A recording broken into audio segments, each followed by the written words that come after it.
Authentic, fun, relatable, and slightly provocative. Just another hang with your besties. It's CK Mornings and the In Case You Missed It podcast. The war in Iran, which we've been dealing with here for, I thought it was over. I thought they said it was over 2 months ago. It just keeps going and going. Price of gas is getting up there. Something else is getting jacked up price-wise because of the war in Iran. This company called CKSY has come forward. They're a big player in the condom market. They produce 1 out of every 5 condoms worldwide. That's about 5 billion condoms a year for brands like Durex, One Condoms, CKSY. So, they're the big player, okay? And they're raising their prices up to 30% due to increased costs and supply chain disruptions caused by the Iran war. Condom price hike will take place within the next few months. So, if you're on the scene, you probably want to start stocking up right now. That's a very unfortunate thing to. I mean, obviously it sucks with gas and this and that. But that's for health and safety purposes. An unfortunate thing for the price to rise. So why are condoms affected? Because you're probably wondering. Company says there are shortages of oil-derived chemicals and higher raw material prices through the supply chain, pushing up the cost of condom wrappers and lubricants that are involved in the production. They say there could be further price adjustments down the road if disruption continues. I thought we were done with the supply chain stuff. Remember 5-6 years ago, they would drop a supply chain note and you'd be like, whoa, who knew that was going to be a problem? Yeah. And now here we are talking about it again. He added that he's not worried about people not buying them. In bad times, the need to use condoms is even more because you're uncertain with your future, whether you'll still have a job next year, and you'd rather not have another mouth to feed. Okay, that makes sense. So it's interesting in that market that when times are bad, those sales are still high. Yeah, probably higher. Yeah. They really have an index of what's going on in the world probably by how their sales are doing. Well, exactly. If things aren't good and then money's not good. Condom sales are through the roof. It makes me think, can I buy stocks in CKSY? I might be shooting up. It's open. Got another viral wellness trend. Okay. So this is another one of the maxing trends which have been popular. So everything you're maxing nowadays, there's looks maxing is a popular one. This maxing, basically, if you're maxing, it just means you're doing something to the fullest, more than you're really forcing yourself to do it. So looks maxing is a popular one where you give yourself a glow up, you look up all the ways to kind of improve your specific appearance and, you go to stuff the like max, that. then. You go to the max. So if you hear that a lot, maxing, you're blah blah blah maxing. So I think we can get behind this one that's making its rounds. Okay. People online are embracing nothing maxing. So it's the viral wellness trend right now where people intentionally do nothing, such as forcing themselves to sit without screens or meditate to reduce the burnout and the stress and improve mental health. So people are calling it Gen Z's modern meditation practices, where you're encouraged from disconnecting from just pretty much everything, allowing your brain to rest, take a break from the intense overstimulation that we're always facing. So the growing nothing maxing trend, people intentionally do nothing to reduce screen time and give their brains a break. So health benefits include, experts say it can reduce stress, obviously, reduce anxiety, help train the brain to be less reactive and shut off. And it involves just stepping away from your phones and kind of just sit there, basically sit with your thoughts, which can be challenging at first, they say, but then you kind of practice it, and then over time you get more used to it. However, some experts say it's still a task you're giving yourself, which can be counterproductive because you're still kind of forcing yourself to sit there instead of a natural state of being. I'm bad with that. I'm go. I get that from my mom. I go to my parents' house, my mom's up and down. She cannot just sit. This would kill her to nothing max. And I kind of have that. Are you nothing maxing right now? Doing it right now. Shutting your brain off? Trying to. I've been there before. I'm just sit. Just sit and do nothing. It's so hard. I'll be watching TV. I got phone in my hand. I got TV going. You know what I've done this week is I have put my iPad down when I'm watching TV. That's a step. Because I'm step. It is. I'm going to be lazy tonight. I'm just going to sit in front of the TV and watch. I'm on Temptation Island right now. So I'm watching Temptation Island. I got my iPad. I'm there's too much going on here. I'm just going to focus on one thing. And that's more relaxing than if I'm, playing something on the iPad. I'm looking at my phone. I'm looking at TV. I think I'm doing nothing, but I'm not. I'm doing everything. So if I can just sit and shut the brain off, I That's can an see where this excellent makes way sense. to do it. Doing nothing, but you're doing everything. Yeah. Yeah, I'm kind of the same way. I'm sitting there and I'm doing nothing, but I am. I'm on my phone. I'm watching TV. I'm thinking about what I got to do. However, now that I'm talking about it, have been nothing maxing. You know what I've been doing? I've been really into YouTube, like ambient sounds and like healing sounds. Yes. And like there's all kind of sounds, like the hertz. Of course you are. The hertz are very big on the sounds. Like there's 17 megahertz or whatever, and that's supposed to be like a good sound to listen to, stuff like that. So I've been listening to like affirmation meditation sounds on YouTube, and that's what I've been doing. I've been putting that on and eating my dinner instead of whatever junk's on TV or whatever. Okay, well, I'm not going to go that far. I'm hooked on it all morning. Like I wake up in my mornings on the weekend, I have my quiet morning. I put on my hertz and my sounds and my noises, and I eat my breakfast, and then it's I was all in on this until you started going down this wah hoo-hee. No, I'm telling you. You put on like the ambient sounds on YouTube. No. You can listen to, it's like what's those sound machines people get? It's like that white basically. Noise, yeah. White I'm noise. No, I've been loving it so much so that it started as just a once in a while morning thing, but now I put it on and that's what I eat my dinner. So if you were to come over, you'll see me on the couch eating dinner. Then I also have yeah, don't worry. I'm not doing that. I bought into it to a point, and I'm like, I'm out. I think nothing maxing has a place. It's obviously worked well for our coworkers. Drake in one dance, and Drake is all over the place. I guess this worked. So we told you yesterday that he had set up in a parking lot in downtown Toronto just a bunch of blocks of ice. And his new album is called Iceman. And the idea was when those blocks of ice melted, we were going to find out what the release date was, because he hasn't told us yet. And I said to you yesterday, I said, I hate that I am so interested in this. I don't know how I got dragged into this. I'm not the biggest Drake fan. I don't like why. It's not in my world. But now I couldn't stop paying attention. And it blew up yesterday. Yeah, it all was over like the place. Crazy. Like I saw so many videos of people kind of doing live updates of it. Fans were all around the block. Police had to get involved. They were climbing on top of the ice sculpture. Picks and heat torches, and they were going absolutely bananas. So yeah, police had to come for crowd control because it was getting too wild. They didn't have security. That was not part of the plan. It was just going to be these ice blocks wait till they melt, but then everybody started showing up. People were going nuts. We have an update. We have found the ice block that reveals the album date. So it was actually a Twitch streamer. Yep. Kishka is his name. So he was one of the many people trying to crack the code. He was up there doing his thing, eventually pulling out a blue bag stamped with the words, "Freeze the World." So then it kind of went crazy. He ended up going to Drake's mansion in Toronto, which is like a big known thing where he lives. Like it's a big thing. Yeah. So he went there. He filmed himself opening the bag, and it was wrapped up like crazy, like super sealed up or whatever. He opened up the bag and revealed Iceman drops May 15th. So that's when we will be getting Drake's new album, May 15th. And then someone came out, one of Drake's posse members or whatever, came out and handed the guy money.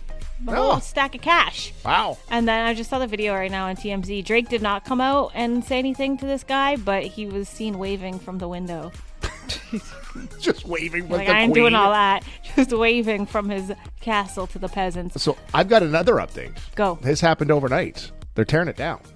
Okay. Firefighters are there, and they're dumping hot water on it because just the safety issues of people that were climbing on it and showing up in the security, which I'm sure... I'm sure Drake had figured this out. They didn't think this would not be it getting became attention. Like a tourist attraction. So basically, they're tearing it down. Well, I guess we know what the release date is now, so it's done its job. So. A day, when these things come out, it's like, it's just trying to get publicity, and then you get sucked into it, and then it works. You're like, oh, I guess you got me on that one. He's very smart with that. Yeah. I personally think this whole Kishka thing, this Twitch streamer, was a setup. It's all set up. Well, I think the whole thing. Which I don't like, because what are the chances some Twitch streamer You just don't finds set up a parking lot full of big blocks of ice, looks like a giant ice cube tray, and not have security there, and then start promoting it.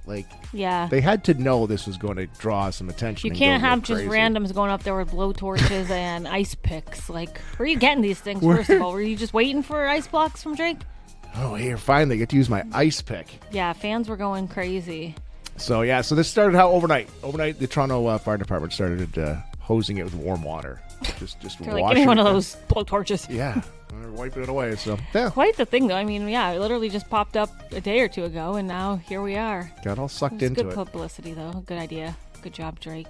Got me on that one. What was the date on the release? May 15th, Iceman. May 15th. Was he hoping that it would stay like ice until May 15th? And then I know. I was like, it's all set up. They got us. Hook, line, and sinker. That's what she said. That's what she said. That's what she said. That's what she said. Now a deep dive into the world of women's fashion, beauty, health, and the real talk on love and relationships. If it's trending and making waves on the group chat, Alana's got it covered. Here's That's What She Said. For all my millennial girlies out there, a very millennial trend is coming back. Chris, get ready for Body Shimmer Summer 2026. Body what? Shimmer. Shimmer. Body Shimmer. I got goosebumps just thinking about what it. What is so that? Body Shimmer, I mean, it is what it is. Sounds like you got shimmer on your body. Body Shimmer, body glitter, and glitter sticker tattoos are coming back for summer 2026. And I say this because, like, when I was in grade school, everyone on TV, all the pop girls were just glowing and glittery. I have such a specific memory of Britney Spears doing a concert in Hawaii when I was 10 years old, and she had glitter butterfly tattoos on her arms, like rhinestone butterflies on her arms, and I just thought she was the coolest girl in the world. So it's all coming back. The body glitter is officially on its way back, and because we're seeing it a lot in stars like Zara Larsson, Sabrina Carpenter. So the theory about the Renaissance is, for the last couple of years, it's been very, especially with the pandemic, like athleisure and very clean girl, like more simple. So that's how it usually goes. Like the pendulum swings the other way. When one thing's popular, it works its way out, and now we're back to we're all going to be glittery, the Y2K coded body art. So there's a couple of ways you can make this happen. So this expert here, body shimmer expert, I guess, you moisturize. How do you get to be a body shimmer expert? I don't know, but I think I got some recommendations actually. Okay. So I think I could be an expert. So this expert though says you moisturize your body first to make sure it's hydrated, and then you put the glitter on, and you use a brush to press the glitter into place. And you're thinking of places that like catch the light the best, so the collarbones, the shoulder, the cheekbones, stuff like that, like your places that catch the light. And then do some setting spray on to hold it into place. And then you're going to be shimmering. So body shimmer, there's a whole bunch of products that have shimmer in it, but the body glitter too is a popular thing. I got to get my hands on some of these glitter tattoos though. I'm glad. I never did. Though? I do. Okay, I've been rocking the body shimmer. I specifically don't think I forget, Chris. Someone made fun of me, you, for wearing body glitter to Taylor Swift concert. You said it was Grandma, stupid or whatever. You shouldn't have been wearing it. No, so I've always been into like the shimmer kind of glittery kind of look, and now it's coming back officially. I guess I have not been on trend the last few summers, but I love but is body it glitter. coming back for 20 to 25-year-olds, or is it coming back for anyone? For what? Anyone? What? Somebody of an older age? They didn't. The expert did not specify, so we're just gonna wear it if you want to wear it. I think I rock it. So I don't want to say her name because I don't know if she still does it. But if you want body glitter, I got a plug. I got a body glitter connection. There's an 11-year-old girl, Grayson, who made me my body glitter for Taylor Swift, and I still have it. And she sells it. And I saw her last year at CKXPO. Again, I don't know if she's gonna be there, so I don't want to say too much. But I got a hookup if you need body glitter. Also, funny enough, where's my little page here? I just went to Walmart the other day, and I went to the body lotion section, and they have Palmer's Cocoa Butter Shimmer Radiance Body Oil, and I bought it, and I almost didn't, but I did, and it's body oil with shimmer in it. It's stunning. So you put it on your body, so then you not only look moisturized, but you got a little shimmer as well. I'm so excited. I had pictures, visions of me wearing it when I'm hosting the Barnstormers. Everyone's like, whoa, look at her glow. Look at that old woman wearing the glitter. You wish. Everyone's gonna be like, wow, stunning as usual. She looks like tinsel over there. Yeah, good. I hope I do. Now, once I get one of those, there's got to be stickers. a kind of. Ethel's not wearing body glitter. Ethel can rock body glitter if she wants to. Ethel, I didn't know you wore body glitter to bridge today. Do it, Ethel. I sure would. Chris, style does not have an age limit. Style, okay. Oh, hey, April knows the cotton candy smelling body glimmer.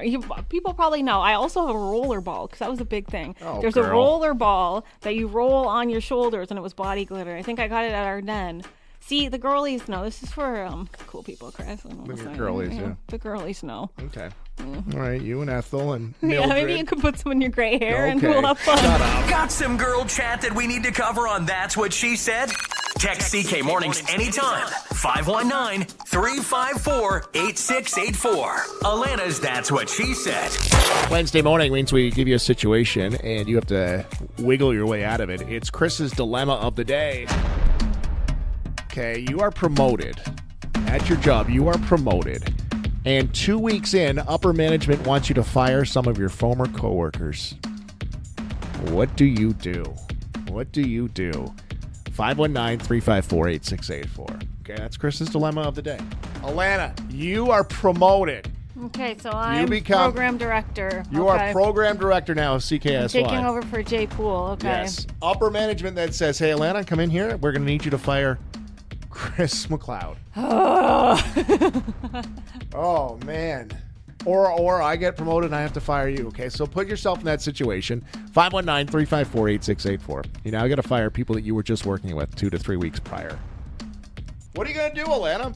I mean, I guess you're packing up a box and getting out of here. I have no choice. What do you have?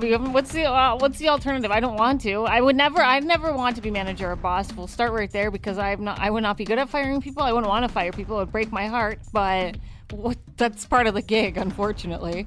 And what's the alternative? I say no. He's a buddy of mine. Then I get in trouble. Someone else is going to fire you. You wouldn't fight for me. You wouldn't fight to keep me. Wow. Okay, this was a setup, Alana. I wanted to see what you would do. You snake. Holy bananas. Okay, yeah, I'd fight for you. I didn't know that was an option. Stacy says you have to. It's your job. That's your job now, exactly. That's the thing of being the boss. Of course I'd fight for you. I'd ask maybe if I can't do it. You know what I'd say? Businesses love this. Conflict of interest. A conflict. I can't do it. It's a conflict of interest. Oh. You throw that out and the HR can't argue with you. Conflict of interest. Mental stress. I can't do it. Someone else has to do it. That's what I do. So you're still not fighting for me. You're just passing the buck. I'd fight for you. And yeah, you'd fight for me from afar. On your break. Dan says, bye-bye. I'm the big shot now. Go, Spitz, go. I think. What would you do? Okay, roles are reversed. You're Jay Poole now. You got to fire me. Well, that would mean more work for me. I would fight. I would be like, really, I'd try to find a space for you. I'd give a list of other names. Okay. Other people. Okay, yeah, that's a good idea. So Stacey brings up a good point. It is your job. Yeah. Okay. But let's say you were like your work friends. Okay. Like it's more than just employees, like fellow employees. These were work friends, and now you're the big shot. So I think soon as you become the boss, I think that relationship is already deteriorating, right? Like now you're the boss, like it's already starting to fall out the window.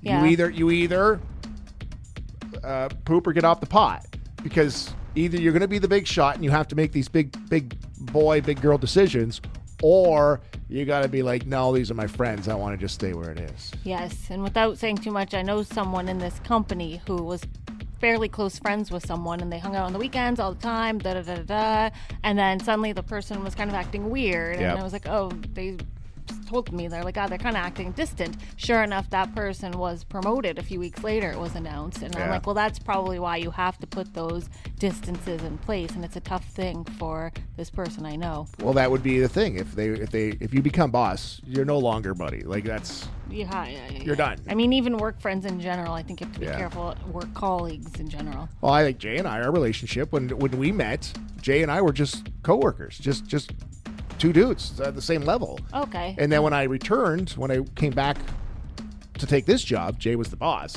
So it was a little bit different for a little bit, and I think we figured it out. But yeah, it's a different world. So, okay, so again, Chris's dilemma of the day.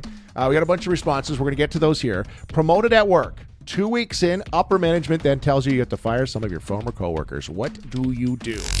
Sweating this one out today. It's Chris's dilemma of the day.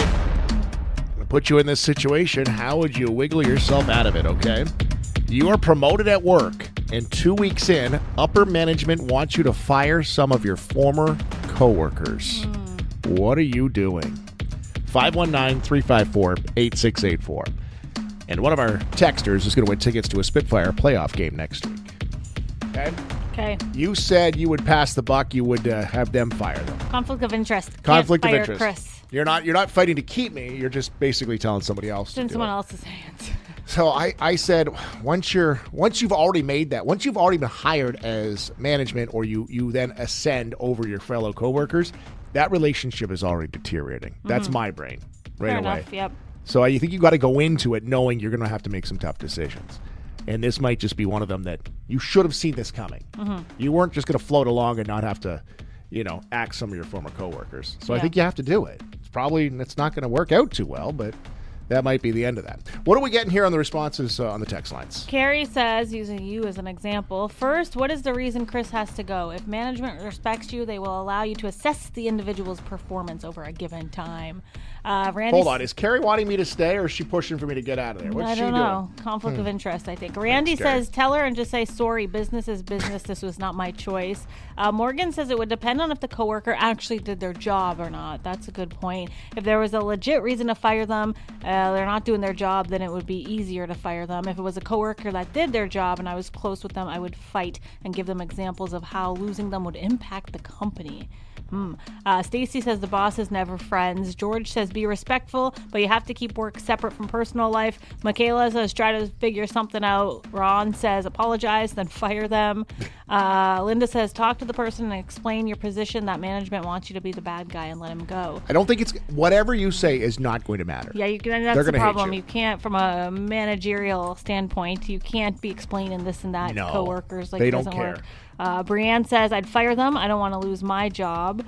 Candace says, refuse. You say too new, not enough experience in the position. I still don't. I don't think there's an easy way out. Another one here. Amy says, I would ask them to accompany me in the process. That way it doesn't look like it's just my decision. Margaret says, dude, you are so out of here. I only pretended to like you to get ahead. Margaret is hard. Hey. She comes in swinging. I think you got to back up in the process. You applied for that job. Like, man, I want to be manager or whatever the job is. I think at that point you have to realize that you're leaving your friends behind, your fellow coworkers. You're going to have to make tough decisions. At some point, you're going to either have to come down on them, suspend them, fire them. That you had to have thought of it with that. That shouldn't be a surprise when you get into that office. It can't be. Anyway, Elaine, I'll see you after the show today. Okay? Wednesdays, we talk with Chatham-Kent Mayor Darrin Canniff. Hello. There, Mayor Canniff is there. Okay. There you are. Mayor Canniff, how are you this morning? Fantastic. How are you? Good. Yeah, I understand you're in Toronto this morning. Yes, I'm at Queen's Park this morning. Wow. So I'm with the Ontario Big City Mayors. There's a number of us. It's Advocacy Day, so we are going to be touring around, talking with all sorts of ministers. We're going to meet with the Premier for a while. We're going to go let them do a question and answer period. But it'll be a full day here. We don't finish up till like 4:00 today. Oh wow, Mayor Canniff, I do have to ask, and this is a tough question: are you there to purchase a private jet? No, no, it was already sold. Okay. Darn it! All right, I wanted to get to those rumors right away. I offered $50, but it wasn't. Yeah. It's not working, eh? It's not working. All right, well, we won't keep up too much of your time here. Alan and I we're actually just working on our script here, getting ready for Thursday night. We are. The Community Recognition Awards are back again this year for the 4th year. Yes. So 4th year CN Rail sponsors it. So all the costs are covered through them. And it's a huge opportunity to recognize people in our community that give back. That's what makes our community so amazing. And we're going to celebrate 31 people across Chatham-Kent that give back. And there's hundreds of people that give back. If we did, we would be recognizing thousands of people all at once. If we did all the people, there's so many deserving people, but they give back of their time. Think about the tens of thousands of volunteer hours that's going to be in that room tomorrow night of people that have given back to our community. It's wild, eh? Yeah, and actually a perfect week for it. It is National Volunteer Week, too, so that worked out. Yep. It's perfect timing. I'm not sure we coordinated it that way, but it did work that way. Now, and I know this is in your background. It's like you just said it there. How many hours are in one room? How many volunteers we have in Chatham-Kent? They really build the community, don't they? It's huge. Like every organization you go around, the success. Yesterday I was out community living. They're celebrating their volunteers. So it was a room full of 100 people, but they have about 120 volunteers. And you have volunteers to support volunteers. All the clients from community living volunteer. Yeah. When you go to an event, you see them out helping wherever it is. So it's people giving back, but you get so much back yourself when you're volunteering. You meet people. I know I've met many great friends out volunteering at different events or organizations. So it's an opportunity. I encourage everyone to get out at some point to find a charity or organization that you think you might like. Get out and experience it, because you could very well meet your next best friend or spouse or just really good friends. It's funny you say that, because I told a single friend once, I'm like, if you want to meet somebody, just go out and just volunteer, because it opens up so many doors in so many different avenues around Chatham-Kent. You might find that next one, and obviously get back. It's not a dating service, but anything can be if you try hard enough. Trust me. It's not Tinder, but it could be volunteer Tinder. That's kind of what it is. Yes, yeah. I think maybe that's an opportunity. There we go. Work on that. I want to ask you about Monday night. So Monday night there is another council meeting. The Waste to Energy project will be voted on, either a go ahead or a no go. Can you bring us back again, just for those that may be reading it on CK News Today or kind of just wrapping their heads around it? Yeah. What is this project all about? So what it is, it takes waste from the PUC, and it takes this all of the stuff from Greenfield Global, all the corn stuff that they don't use, but takes it and converts it over to natural gas into fertilizer. That's the simple formula on it. So we're looking at, we as a municipality are going to invest $16 million. So we're going to cash in some GICs that we have and invest it in this. So the idea, the beauty is the very first thing we do by investing in this is we save the PUC $25 million that they don't have to spend on expanding their facilities. And we save $650,000 a year in operating costs. So that alone, you justify the investment. However, we're going to invest the $16 million, and we plan on earning a very significant return, much more than what the GIC would. So over time, the taxpayers are going to benefit significantly from this investment, and it increases the environmental aspect of the area. In that right now, all that waste we spread out in fields, we won't be doing that anymore. We're going to create 30 jobs with this. Property taxes coming from this. A number of different amazing benefits. So it's a fantastic investment we're making. So that's what we're going to be talking about Monday night. And has this happened in another community somewhere? Are we the first, or has this been happening somewhere else? So the other big benefit of this is Greenfield Global. They have a plant in Quebec. So they're copying, pasting this, bringing it over, but they built that other one 6 years ago. So they've looked and said, okay, this is how we redesign it to be even better. So they know how to operate it, and there's thousands of these plants across the world. So this isn't new technology, but it works out amazing because all of the 90% of the inputs into this process are right there on Bloomfield, either from Greenfield or our facility, which is right next to Greenfield. Okay. So it's a very unique situation because transport-wise, you're going to see hardly any trucks coming in there because it's all going to be piped in from one of those two other spots. It's right there. Waste to Energy project will be voted on Monday night, so it should be interesting. You can follow along, cknewstoday.ca. Mayor Canniff, we appreciate it. We'll let you get back to things at Queen's Park today. We'll catch up with you. I guess we'll see you on Thursday at the awards, and then we'll catch up next Wednesday. Look forward to seeing you guys tomorrow and seeing all the amazing people that give back to our community. Thank you. Have a fantastic day, everybody. When goofing off at work goes wrong, some pilots that were flying over Washington are in hot water right now. So they were recently caught meowing and barking at each other like cats and dogs over their airplane radios. So, I don't want my pilot meowing. So an air traffic controller said, you guys need to be professional pilots. And then that reprimand was met with more bursts of meowing and meow. You guys need to be professional pilots. Meow, meow, meow, meow. This is why you're still flying RJ. Meow, meow, meow. Meow, meow, meow, meow, meow, meow. Oh my God. Okay. So he says there, this is why you still fly an RJ, which is an aviation disc, because RJ is regional jet, which is what you fly when you're starting out. So that's saying this is why you're still flying the. Go do it again. This is why you're still flying RJ.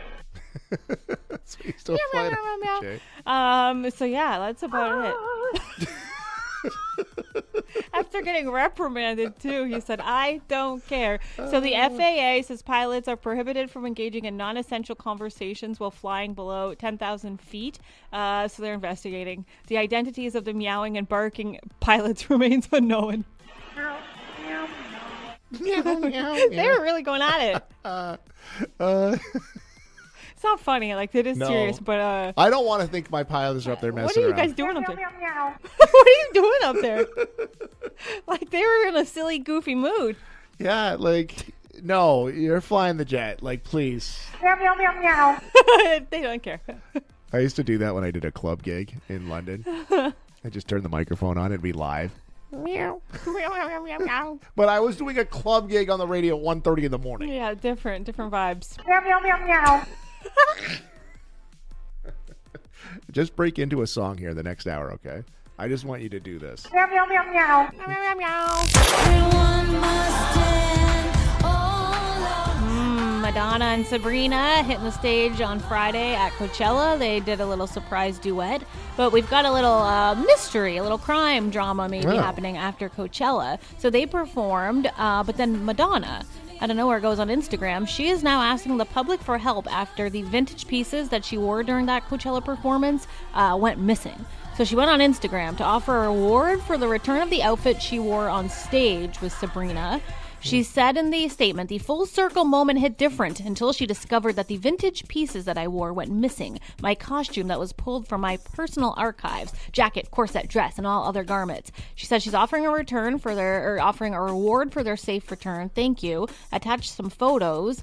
And then she went on about how it's not just clothes, they're part of her history. I'm hoping and praying that some kind soul will find the items and return them. Reach out to my team, please. And then she does email infomaverick2026@gmail.com. Madonna, that was the weirdest thing of all to me. That's the real mystery. I'm looking at the picture. I wanted to see what she was wearing there. Yeah, like a little corset purple thing. Yeah. I'm curious. I want to email this Gmail account just to see. So then it does, the plot kind of thickens. TMZ says police are investigating, but they don't believe she was intentionally targeted.